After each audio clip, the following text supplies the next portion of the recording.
ഇതാ സോണി ചെറുപ്പത്തോട് നോക്കപ്പെട്ട് സോണിയുടെ എന്തായാലും ആവേശകരമായ മത്സരമാണ്. ഇങ്ങനെ തന്നെ അവസാന പന്തിലേക്ക് എത്തണം, അല്ലെങ്കിൽ പിന്നെ ഒരു രസമില്ലല്ലോ. എന്തായാലും നമ്മുടെ രോഹിത്തും സംഘവും അർഹിച്ചത് നേടിയെടുത്തു അല്ലേ?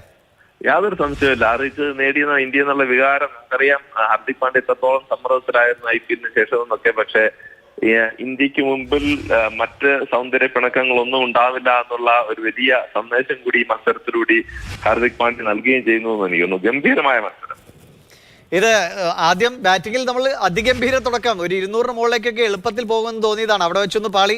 പക്ഷേ വിരാട് കോഹ്ലി ആ രക്ഷാദൗത്യം ഏറ്റെടുത്തു.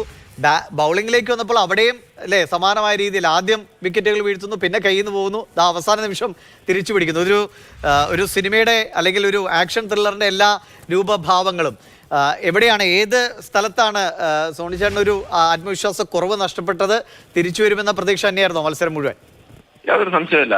പലപ്പോഴും ഒരു ചാമ്പ്യൻ ടീമിന് യോജിക്കുന്ന അല്ലെങ്കിൽ അവർ കാണിക്കുന്ന ക്യാരക്ടറിസ്റ്റിക്സ് ആണ് ഇതൊക്കെ. പലപ്പോഴും അവർ സമ്മർദ്ദത്തിലാവുന്ന സമയത്ത് മികച്ച തീരുമാനങ്ങൾ, ധൈര്യമുള്ള തീരുമാനങ്ങൾ എടുക്കാനായിട്ട് ശ്രമിക്കും. അത് രാഹുൽ ദ്രാവിഡ് എന്ന പരിശീലകന്റെ തീരുമാനമായിരിക്കണം അക്ഷർ പട്ടേലിനെ മുന്നോട്ട് കയറ്റി വിടുക എന്നുള്ളത്. അവരുടെ ലോവർ മിഡിൽ ഓർഡറിനെ അല്ലെങ്കിൽ ശക്തിയുള്ള അവരുടെ ഹാർഡ് ഹിറ്ററിനെ പ്രൊട്ടക്ട് ചെയ്യുക എന്നുള്ളത്. അത് കൃത്യമായി അക്ഷർ പട്ടേൽ ആ ഒരു ദൗത്യം ഏറ്റെടുക്കുന്നു. ഗംഭീരമായ ഒരു നല്ല ഇന്നിങ്സ് കളിക്കുന്നു. നല്ല കൂട്ടുകെട്ട് നമ്മളെ തകർച്ചയിൽ നിന്ന് കരകയറ്റുന്നു. പിന്നീട് ജസ്പ്രീത് ബുംറ എന്ന ആ ഒരു മാണിക്യത്തിനെ എങ്ങനെ ഉപയോഗിക്കണമെന്ന് രോഹിത് ശർമ്മയ്ക്ക് പറഞ്ഞു കൊടുക്കേണ്ട ആവശ്യമുണ്ടോ? ഏറ്റവും നിർണായകമായ സമയങ്ങളിൽ ജസ്പ്രീത് ബുംറ ഉപയോഗിക്കുന്നു. അത് മാത്രമല്ല, ഹാർദിക് പാണ്ഡ്യ വിക്കറ്റ് നേരത്തെ നേടിയ സമയത്ത്, ക്ലാസിന്റെ വിക്കറ്റ് നേടിയ സമയത്ത് ഇന്ത്യക്ക് ആ മത്സരത്തിൽ നിലനിൽക്കാം എന്നുള്ള പ്രതീക്ഷ ആ സമയം തന്നെ കിട്ടിക്കഴിഞ്ഞു.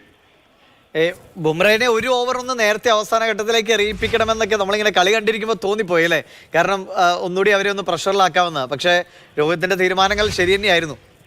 അല്ല, യാതൊരു സംശയമില്ല. കാരണം പലപ്പോഴും നമുക്ക് ഈ ട്രോളുകളിലൊക്കെ കാണുന്ന പോലെ ഇന്ത്യക്കെതിരെ കളിക്കുമ്പോൾ 16 ഓവറേ കിട്ടുള്ളൂ എന്ന് നമ്മൾ തമാശയ്ക്ക് പറയുകയാണെങ്കിൽ പോലും ബുംറയുടെ ഓവർ, ആ 16 ഓവർ മാത്രം കളിച്ചാൽ പോലും ചിലപ്പോൾ സൗത്ത് ആഫ്രിക്ക ജയിച്ചു പോയേനെ.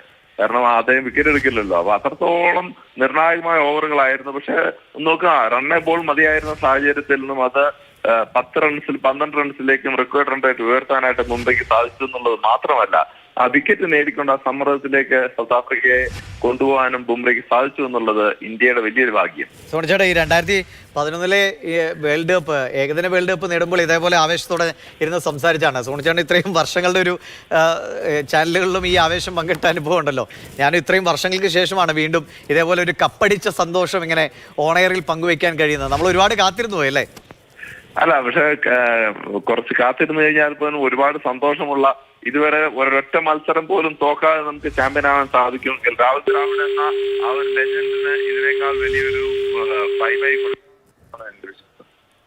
എന്തായാലും ഒരുപാട് സന്തോഷം സോണിച്ചേട്ടാ. എന്തായാലും ടീം